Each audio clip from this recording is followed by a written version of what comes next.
Bir boy odam masjidga kirib namoz o'qibdi. Namozdan so'ng duo qilayotsa, yonida o'tirgan bir darveshning duosini eshitib qolibdi. Allohim, qornim juda och. Menga falon taom, falon shirinliklardan yetkazgin. Boy ichida bu darvesh menga eshittirish uchun ataylab ovozini chiqarib duo qilyapti. Shu narsani o'zimga aytsa ham bo'lardi-ku. Shu qilgani uchun ham unga hech narsa bermayman deb o'ylabdi. Nafs ana shunday narsa. Har ishga burnini suqaveradi. Darvesh duolarini tugatib o'rnidan turibdi. So'ng masjidning bir chetiga borib yonboshlabdi. Birozdan so'ng masjidga bir odam qo'lida savat bilan kirib kelibdi. U to'g'ri darveshning oldiga borib, savatni uning oldiga qo'ydi.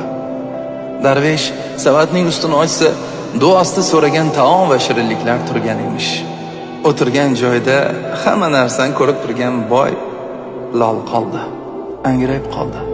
Darvesh taomdan ham, shirinliklardan ham to'yguncha yeb, qolganini savatni olib kelgan odamga qaytarib berdi. Haligi odam indamay savatni ko'tarib masjiddan chiqib ketdi. Boy sakrab turib savat ko'targan odamning orqasidan yugurdi. Yetib olgach, uni to'xtatib so'rabdi: "Siz kimsiz?" "Bir hammolman. Bu narsalarni kim yubordi?" "Hech kim.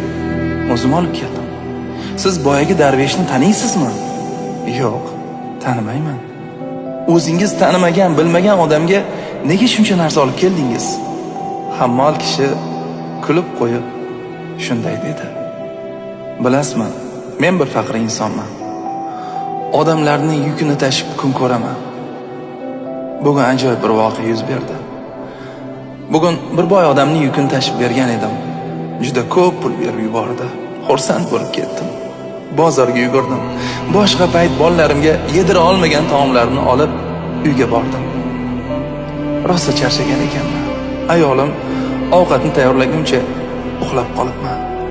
Subhanalloh. Subhanalloh, yaxshi uxlab qolibman. Tushimda payg'ambarimiz sollallohu alayhi vasallamni ko'rdim. U zot menga shunday dedilar: "Mana shu masjidda bir vali inson o'tiribdi. U hozir mana shu taomlarni so'rab Allohga duo qildi. Sen unga taomlaringdan, shirinliklaringdan olib borib yedirgin. U bu taomlardan yegancha yesin. Qolganini olib kelib o'zing bola chaqang bilan yesang, senga barokat bo'ladi. Shu ishni qilsang, jannatga kirishing uchun kafil bo'laman."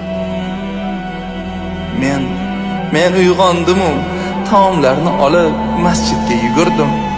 Bor gap shu, qolgan gapni o'zingiz ko'rdingiz.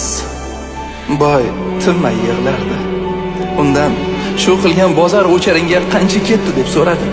Hammol faloncha ketganini aytdi. "Shu pulning 10 baravarini beraman. Shu savobning bir bo'lagini menga ber" dedi. "Bo'lmaydi" dedi Hammol. 20 baravarini beraman. "Bo'lmaydi." 50 baravar, yo'q, 100. Hammol boyga shunday dedi: "Bekorga ovora bo'lmang. Qancha bersangiz ham savobimni sizga bermayman. Axir payg'ambarimiz sollallohu alayhi vasallam menga bu ishim uchun jannatni va'da qildilar.